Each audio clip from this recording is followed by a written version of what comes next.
What makes someone take on the hardest problems? Why risk everything to turn an idea into reality? I've been thinking about that a lot. Did I find the answers? Maybe, maybe not. But what I saw and what I felt,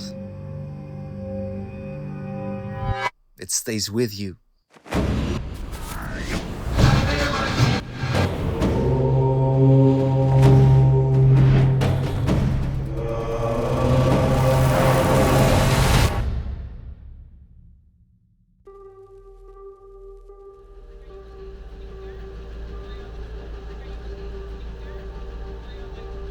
Recently, I came back from one of the most inspiring journeys of my life, meeting incredible people, talented people, founders, dreamers. Ich bin von Kopf bis Fuß. Berliner. Ja, Berliner. Problem solvers.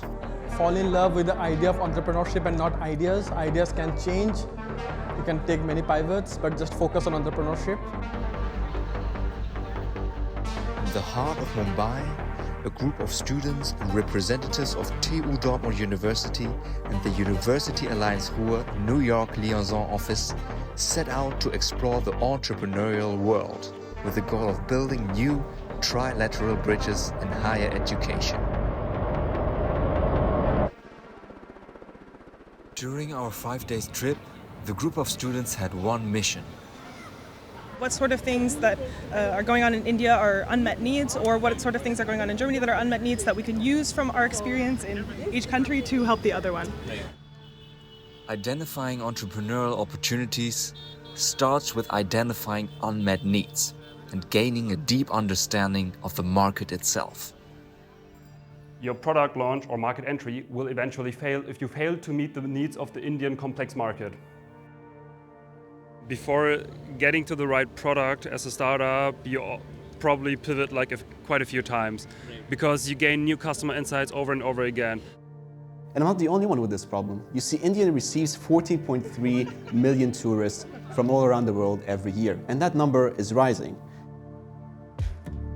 So this might be hard to imagine, but in India, 30% of the adult population didn't finish primary school. Unmet needs look different depending on where you stand, but it's in sharing perspectives that new possibilities begin to take shape.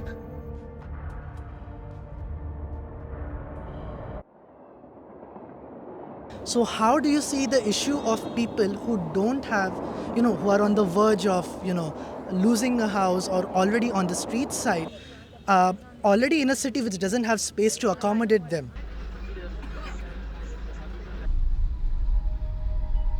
When we are talking about social entrepreneurship or social innovation, a large part comes from how do you actually start with what you want to do. So the acquisition of assets. Now for the most marginalized, homeless being one of the most marginalized, they do not have the assets to start with. Maybe we are not free in what we do because we are not free in what we have. And maybe even more importantly, we are not free in what we want. What would you like to be? He would say, I would like to help my mom be a housemaid, or I would like to help my dad in his work as a hawker. And that would be the highest that they aspire to be. Education as a concept is also so foreign to them that they have not aspired to go more than what they have seen. So this community learning center was a project to ensure that we can build their aspiration, and once they aspire, they will start working towards that aspirations. So I was wondering, maybe there's more to it. How do you figure out what your true passion is? Where do you find the right people to start your journey? And last but not least, where to take the inspiration from? The highlight, I would say, the founder. The way he presented, like the idea, how he came with it, it was all amazing.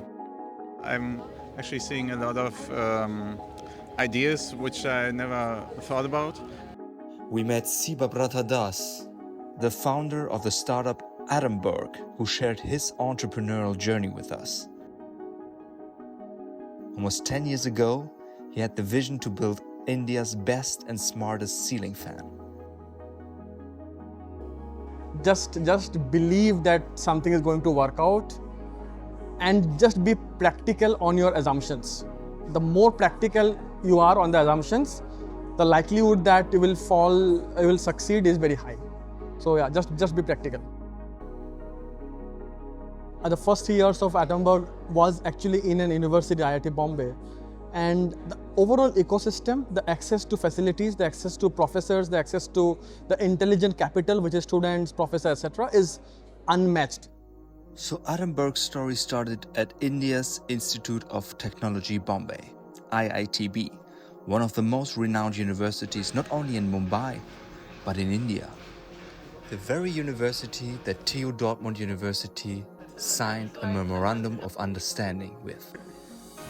I'm very happy to be at IITB in India. I think this is a very important step for our internationalization in terms of exploring India, research opportunities, entrepreneurship opportunities, and a completely new innovative experience in higher education.